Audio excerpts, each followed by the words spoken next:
that you can afford homes, afford food, afford fuel.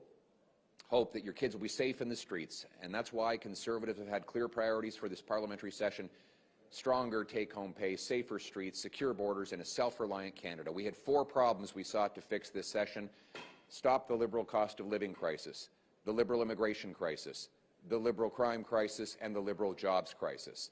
And that's why we put forward solid ideas like getting rid of all fuel taxes that the Liberals have put in place, getting rid of all of the carbon taxes to bring down the cost of energy and food, getting rid of all the hidden food taxes like the industrial carbon tax, the food packaging tax, and the new fuel standard tax, which, by the way, will add 7 cents a litre to your gas next year if you believe the Environment Department's own documents.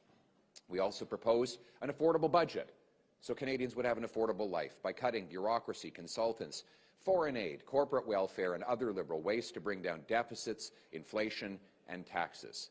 We proposed to unblock our resources and make our country sovereign by repealing all the anti-energy Liberal laws and allowing us to get our resources to the surface and paychecks in pockets.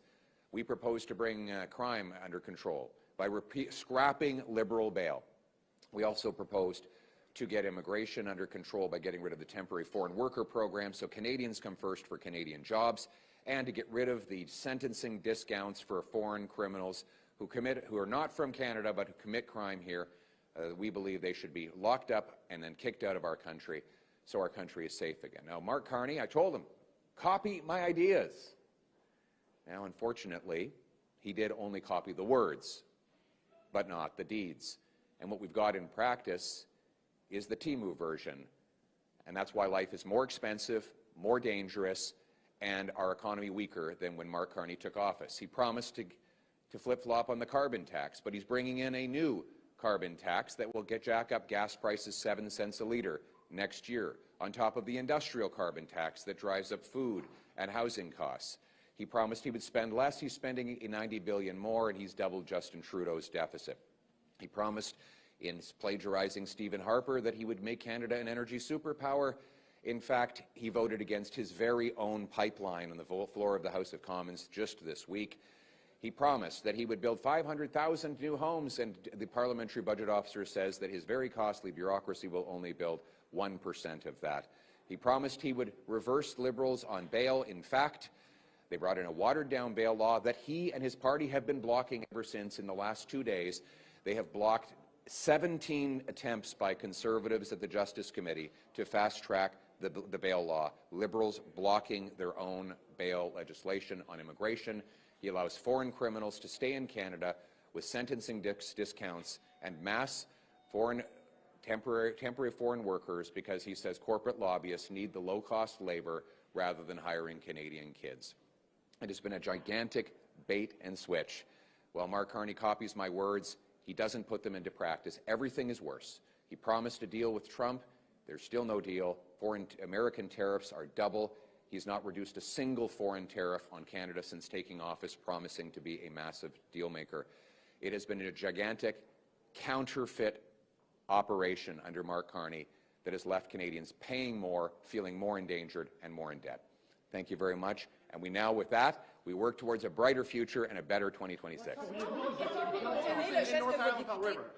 So how should the voters in North Island Powell River be feeling right now after less than a year after sending an MP to represent a common-sense Conservative agenda in Ottawa? He's openly mulling a jump to BC politics. Is this a betrayal or slap in the face to the voters common-sense Conservatives in Powell River? Thank you.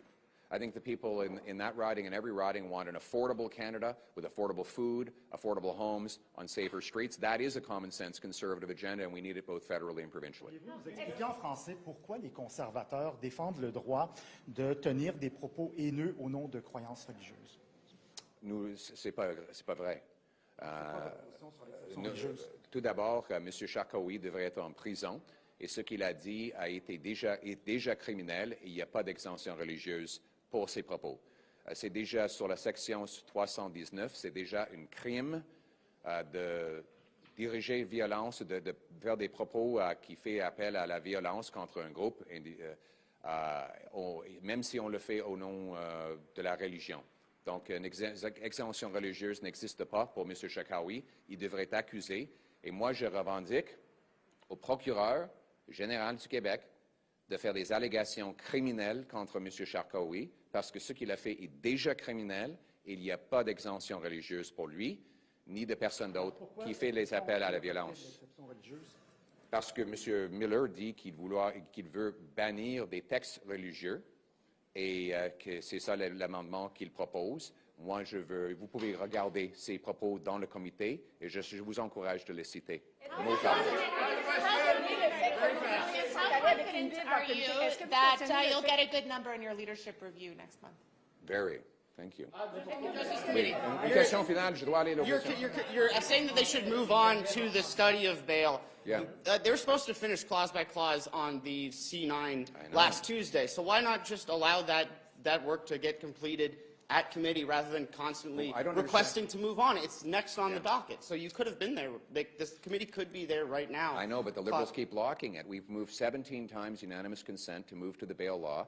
But Canadians were telling us that the real... Sorry. Brought up so many requests. I didn't interrupt you. Already be there. Are you ready for an answer? All right. So we should have had Liberal bail repealed about 5 months ago, but Liberals delayed the introduction of it.